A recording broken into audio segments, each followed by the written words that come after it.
नमस्कार, स्वागत है आपका खबरों का पंचनामा में। मैं हूं आपके साथ खुशबू। हम लेकर आए हैं देश और दुनिया की 5 बड़ी खबरें, जिस पर चर्चा के लिए हमारे साथ स्टूडियो में मौजूद हैं कैपिटल टीवी के editor in chief doctor Manish Kumar. Doctor साहब, बहुत बहुत स्वागत है आपका। सबसे पहले नजर डालते हैं हेडलाइंस पर। गाजीपुर बॉर्डर पर मारपीट को लेकर बड़ी कार्रवाई, बीकेयू के 200 कार्यकर्ताओं पर एफआईआर। निष्पक्ष जांच की मांग वाली अर्जी पर सुप्रीम कोर्ट ने मांगा जवाब, केंद्र और बंगाल सरकार को नोटिस। आखिरकार नवजोत सिद्धू की राहुल गांधी से हुई मुलाकात, पंजाब कांग्रेस ने कलह को लेकर रखा अपना पक्ष। जम्मू एयरबेस पर हुए ड्रोन हमले के बाद सेना प्रमुख का बयान, कहा हर खतरे से निपटने के लिए तैयार है भारत। और आतंक पर छलका इमरान खान का दर्द, कहा आतंकवाद को लेकर जब यूएस का साथ दिया तो अपमानित महसूस हुआ।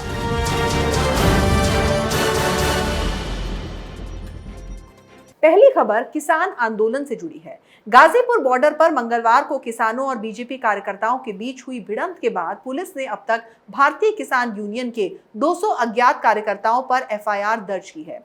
मामले में कौशाम्बी पुलिस थाने में बीजेपी के जनरल सेक्रेटरी अमित वाल्मीकि ने शिकायत दर्ज करवाई थी।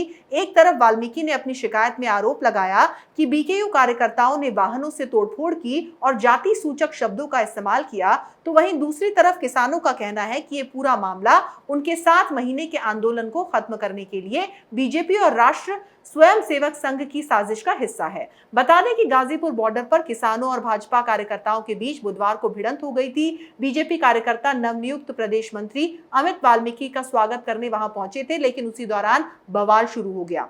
बीजेपी कार्यकर्ताओं ने किसानों पर तोड़फोड़, हंगामे और पथराव का आरोप लगाया। उधर किसान नेता राकेश टिकैत ने बीजेपी कार्यकर्ताओं पर किसानों के मंच पर कब्जा करने का आरोप लगाया और कहा कि पिछले 3 दिन से यहां पुलिस के संरक्षण में गड़बड़ी फैलाने की कोशिश की जा रही है। टिकैत ने यहां तक कहा कि कोई मंच पर कब्जा करने की कोशिश करेगा तो बक्कल उतार देंगे। डॉक्टर साहब, आपको क्या लगता है कि क्या इससे टिकैत पर कोई असर होगा? देखिए, टिकैत तो धमकी पे धमकी दिए जा रहे हैं। सुप्रीम कोर्ट के आदेश को मानना नहीं है, पुलिस के आदेश को मानना है नहीं जी। अपनी मनमर्जी कर रहे हैं और ये मनमर्जी इसलिए हो रही है क्योंकि केंद्र सरकार, दिल्ली पुलिस, सुप्रीम कोर्ट सब मूक दर्शक बने हुए हैं। अब ये जो मारपीट की जो घटना है, इसके तो सारे वीडियो, सारे तथ्य सामने हैं। किस तरीके से तलवार से कार के ऊपर हमला किया गया, शीशा तोड़े गए, लोगों की पिटाई की गई, दौड़ा दौड़ा करके ये लोग जो है पूरी तरीके से गुंडागर्दी में थे। अब 200 अज्ञात लोगों के खिलाफ एफआईआर दर्ज की गई है। गिरफ्तार कब होंगे? इनको गिरफ्तार करना पड़ेगा, क्योंकि अगर आप आंदोलन के नाम पे हिंसा करेंगे, कानून को तोड़ेंगे, तो क्या आंदोलन की वजह से आपके ऊपर कोई कानूनी कार्रवाई नहीं होगी, कोई पुलिस का एक्शन नहीं होगा? हिंदुस्तान में तो ऐसा कानून है नहीं। आप आंदोलनकारी हो या कोई भी हो, कानून तो सबके लिए बराबर है। तो इसलिए ये जो हिंसक घटना का जो अंजाम इन लोगों ने दिया है, ये फिर से उसी तरह की चीज़ है कि जैसे इन लोगों ने लाल किले पे जाके तिरंगे का अपमान किया, लाल किले के प्राचीर को अपवित्र किया, अब ये मारपीट कर रहे हैं। तो आपने पहले कुछ कार्रवाई की है, लेकिन ये जो टिकैत गैंग है, इसके ऊपर अभी तक कोई ठोस कार्रवाई नहीं हुई है। इनके खिलाफ सिर्फ एफआईआर दर्ज करने से काम नहीं चलेगा, इन लोगों को गिरफ्तार करना चाहिए जी। तो जाहिर सी बात है, अगर केंद्र सरकार और पुलिस राकेश टिकैत का बक्कल पहले ही उतार देते तो टिकैत की क्या मजाल कि वो इस तरह का बयान दे देते। अब रुक करते हैं दूसरी खबर का। सुप्रीम कोर्ट ने पश्चिम बंगाल में चुनाव के बाद हुई हिंसा की स्वतंत्र जांच की मांग वाली याचिका पर केंद्र और पश्चिम बंगाल सरकार को नोटिस जारी किया है। इसमें ममता बनर्जी को याचिका का पक्षकार भी बनाया गया था, लेकिन उन्हें कोई नोटिस नहीं जारी किया गया। जस्टिस विनीत शरण की अध्यक्षता वाली पीठ ने केंद्र और बंगाल सरकार को नोटिस जारी किया। सुप्रीम कोर्ट ने इस मामले में चुनाव आयोग को भी नोटिस जारी किया और उनसे जवाब मांगा गया। लखनऊ की वकील रंजना अग्निहोत्री ने बंगाल में चुनाव के बाद हिंसा की निष्पक्ष जांच कराने के लिए सुप्रीम कोर्ट में याचिका दायर की थी। डॉक्टर साहब, बंगाल में जिस तरह बवाल मचा हुआ है, क्या सरकार के खिलाफ कोई एक्शन लिया जाएगा? देखिए, एक्शन तो हो ही जाना चाहिए था, लेकिन अभी तक पता नहीं किन वजहों से, किन राजनीतिक कारणों से केंद्र सरकार इन पे एक्शन नहीं ले रही। सुप्रीम कोर्ट का कोई ठोस फैसला नहीं आ रहा है। लेकिन कोर्ट में सुनवाई और जो उसकी प्रक्रिया है वो अपने हिसाब से चलती है। बहुत सारे cases already supreme court, high court के अंदर हैं। ऐसा लग रहा है कि ये जो निष्पक्ष जांच की जो मांग की गई है, इस पे जो नोटिस भेजे गए हैं, इन लोगों को कुछ वक्त दिया गया है। ये लोग वापस जब जवाब देंगे उसके बाद सुप्रीम कोर्ट इस पर फैसला करेगा। मुझे लग रहा है कि ये जो तमाम केसेस हैं इसको क्लब करके सुप्रीम कोर्ट का एक बड़ा बेंच इस पूरे मामले की सुनवाई करेगा। साथ ही साथ जैसे कि पिछले केसेस में सुप्रीम कोर्ट में वुमेन कमीशन को, ह्यूमन राइट कमीशन को और तमाम इस तरह की एजेंसियों को एक पार्टी बनाया है, उस हिसाब से ये सारे चीज़ों को मिलाकर चुनाव के बाद हिंसा हुई, किस हिसाब से हुई, कौन लोगों ने किया, किसके इशारे पे किया, पुलिस क्यों मूक दर्शक बनी रही और सरकार क्यों चुपचाप इन सब चीज़ों को बर्दाश्त करती रही, इसके ऊपर सुप्रीम कोर्ट को कोई ठोस फैसला देना होगा। अगर ममता बनर्जी की सरकार इसी तरीके से हिंसा को अंजाम देती रही तो इसका मतलब यही होगा कि आपने इस देश में हर पॉलिटिकल पार्टी जो चुनाव जीतती है उसको आप लाइसेंस दे देंगे कि चुनाव जीतने के बाद आप अपने राजनीतिक विरोधियों को मारें, उनकी पत्नियों, उनकी बेटियों, उनकी माँओं के ऊपर आप बलात्कार करें, उनके घर को जलाएं और उनको उनके ही घर से खदेड़ के दूसरे राज्य भेज दें। इसकी आप परमिशन दे देंगे। जी, तो जैसा कि यहाँ पर डॉक्टर साहब ने कहा कि अगर वक्त रहते कोई एक्शन नहीं लिया गया तो सुप्रीम कोर्ट की साख भी जाएगी और बंगाल की जनता की जान भी। अब बात पंजाब कांग्रेस की, जिसके नेता नवजोत सिंह सिद्धू की आखिरकार बुधवार देर शाम कांग्रेस की पूर्व अध्यक्ष राहुल गांधी से मुलाकात हुई। दोनों नेताओं ने पंजाब कांग्रेस में अंतर्कलह पर चर्चा की। इससे पहले सिद्धू की कांग्रेस महासचिव प्रियंका गांधी वाड्रा से भी मुलाकात हुई थी। सिद्धू और प्रियंका की पंजाब कांग्रेस में विवाद को लेकर काफी देर तक बातचीत हुई।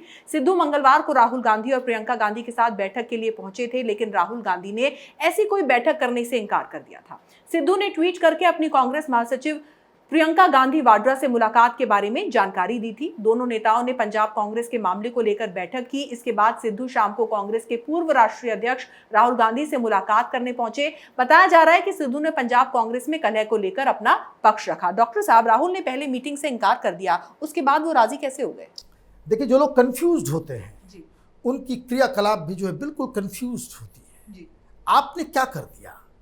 एक आपका जो सबसे बड़ा चेहरा है उससे आप मुलाकात नहीं करते, उसको आप टाइम नहीं देते। सोनिया गांधी के लिए उन्होंने अर्जी डाली थी कि एक बार मुलाकात करके आपको वो सारी बातें बताने जा रहे थे, लेकिन आपने उनकी नहीं सुनी।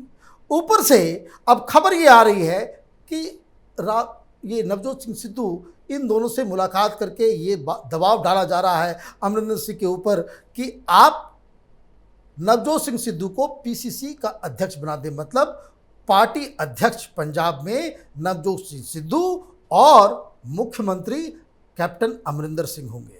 कैप्टन अमरिंदर सिंह कोई कच्चे खिलाड़ी नहीं है। वो जानते हैं कि जैसे ही सिद्धू को पीसीसी का चीफ बनाया गया, मतलब प्रदेश कांग्रेस कमेटी का अध्यक्ष बनाया गया, तो वैसे ही पंजाब कांग्रेस के अंदर उससे 2 पावर सेंटर्स बन जाएंगे और टिकट बंटवारे में बहुत बवाल होगा। इसलिए कैप्टन अमरिंदर ने साफ कर दिया है वो किसी भी कीमत पे नवजोत सिंह सिद्धू को कांग्रेस पार्टी के अध्यक्ष के रूप में एक्सेप्ट नहीं करेंगे। साथ ही साथ उन्होंने जो अगला पीसीसी चीफ कौन हो उसके नाम भी उन्होंने फ्लोट करने शुरू कर दिए हैं। कई सारे हिंदू लीडर्स से आज उनकी मुलाकात भी हुई है। अमरिंदर सिंह अपना स्ट्रेटजी साफ इस ओर लेकर के जा रहे हैं कि अगर आला कमान ने कुछ नवजोत सिंह सिद्धू के जरिए कुछ फॉल प्ले करने की कोशिश की तो वो पार्टी से अलग भी हो सकते हैं। जी, तो राहुल गांधी को ये पता होना चाहिए कि राजनीति में फैसले ऑन द स्पॉट लिए जाते हैं। वो तो कांग्रेस पार्टी ने उन्हें प्रधानमंत्री बनने के लिए इतने साल दे दिए, और किसी पार्टी में होते तो उनका क्या होता। अब बात चौथी बड़ी खबर की। जम्मू एयरबेस पर हुए ड्रोन हमले के बाद सेना प्रमुख जनरल मनोज मुकुंद नरवणे ने कहा है कि ड्रोन की आसान उपलब्धता ने सुरक्षा चुनौतियों की जटिलताओं को बढ़ा दिया है। हालांकि भारतीय सेना खतरों से प्रभावी तरीके से निपटने की क्षमताएं विकसित कर रही है, चाहे ये खतरे देश प्रायोजित हों या देशों ने खुद पैदा किए हों। थिंक टैंक में दिए गए संबोधन में जनरल नरवणे ने कहा कि सुरक्षा प्रतिष्ठान चुनौतियों से अवगत है और इनसे निपटने के लिए कुछ कदम उठाए गए हैं। उन्होंने कहा कि हम खतरे से निपटने के लिए क्षमताएं विकसित कर रहे हैं, चाहे ये खतरे देश प्रायोजित हों या खुद देशों ने पैदा किए हों। डॉक्टर साहब, सेना प्रमुख के इस बयान पर आपका क्या कहना है? देखिए, सेना प्रमुख एक इसको कह सकते हैं कि एकेडमिक भाषण दे रहे थे। हकीकत क्या है? हकीकत ये है कि बॉर्डर्स पे लेज़र जो गाइडेड जो वेपन्स होते हैं वो हम लोगों ने इंस्टॉल कर दिए हैं। कुछ ऐसे भी तकनीक हमने बाकायदा बना ली है जिसके ज़रिए 1.5-2 किलोमीटर के आसपास के रेंज में कोई भी, जिसको यूएवी कहते हैं, जो ड्रोन्स वगैरह जो है, उसको हम मारने के कैपेबिलिटी में अभी हैं। लेकिन इससे भी जो बड़ी खबर ये आ रही है कि प्रधानमंत्री मोदी ने उस प्रोग्राम को हरी झंडी दे दी है जिसका नाम है इंद्रजाल, जो 1,500 से 2,000 किलोमीटर के रेंज में कोई भी ड्रोन उड़ता हुआ नज़र आएगा उसे मार गिराया जा सकता है। ये इजरायली तकनीक के ऊपर आधारित ये पूरी टेक्नोलॉजी हिंदुस्तान ने विकसित कर ली है और ये मेक इन इंडिया प्रोजेक्ट है, जिसे हरी झंडी मिलने के बाद आप कह सकते हैं कि जो नरवणे साहब कह रहे हैं कि हमने वो क्षमता डेवलप कर ली है और उसकी हम तैयारी में जुटे हुए हैं, तो दरअसल वो उस इंद्रजाल सिस्टम के बारे में बात कर रहे हैं कि जो सारे ड्रोन्स को, कई सारे ड्रोन्स को एक वक्त पे, जिस तरह से इजराइल में हमने देखा था किस तरह से मिसाइल्स को हवा में ही ख़त्म कर दिया गया, उस तकनीक को हमने डेवलप कर लिया है और बहुत जल्द वो बॉर्डर इलाके में उसे लागू किया जाएगा। जी, तो भारत ने जाहिर तौर पर यह तैयारी कर ली है कि किस तरीके से इंद्रजाल के जाल में आतंकियों को फंसाया जा सके।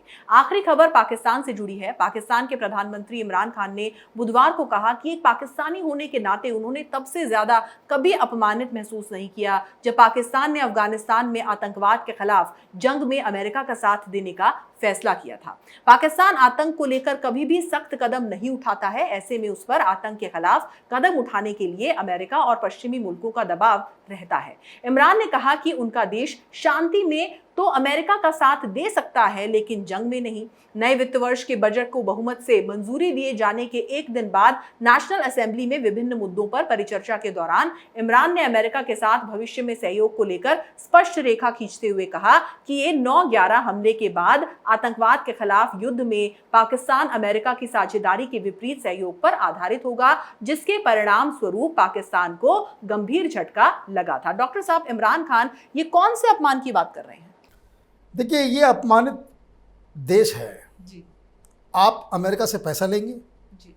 अमेरिका के पैसे के ऊपर आप अपने लोगों को सैलरी देंगे, अमेरिका से पैसे की भीख मांगेंगे, अमेरिका के जरिए आप इंटरनेशनल एजेंसियों से भी आप कर्ज लेंगे, सारा कुछ अमेरिका का, और झूठी शान जो है वो पाकिस्तान का। ऐसा तो होगा नहीं। दरअसल दिक्कत क्या है कि पाकिस्तान एक रोग स्टेट है। इन लोगों ने आतंकवाद को, जिहाद को फॉरेन पॉलिसी का एक हिस्सा बना लिया। ये अपमानित होने की जो बात है वो इसलिए हो रही है कि इमरान खान टोटली इस बात को कह रहे हैं कि हमने अब तक जितने भी आतंकियों को मारा है, हमने आतंकवाद के खिलाफ जो अमेरिका के साथ हम खड़े हुए, उसके लिए हमने जो सुविधाएं दी, उसके लिए वो अपमानित महसूस कर रहे हैं। मतलब ये कि पाकिस्तान का वो फैसला कि आतंकवाद से लड़ना है वो गलत था। अब इसका बस रिवर्स क्या है? रिवर्स लॉजिक तो यही कह रहा है कि इमरान खान ने ये बयान देकर के कहा है कि वो आतंकियों के साथ हैं, वो अफगानिस्तान में जो तालिबान है उसके साथ हैं, वो दुनिया भर में, चाहे वो हमास हो, चाहे फिर वो लश्कर तोयबा हो, चाहे वो जैसे मोहम्मद हो, जो अलग अलग देशों में जाकर के पाकिस्तान में ट्रेनिंग लेकर के दुनिया भर में आतंक फैलाते हैं, उस पे वो कायम रहेंगे। अब वो ये भी कह रहे हैं कि अमेरिका से जो है वो इसलिए नाराज़गी उनकी हो रही है कि इतने महीने बीत गए, अमेरिका में नया प्रेसिडेंट आ गया।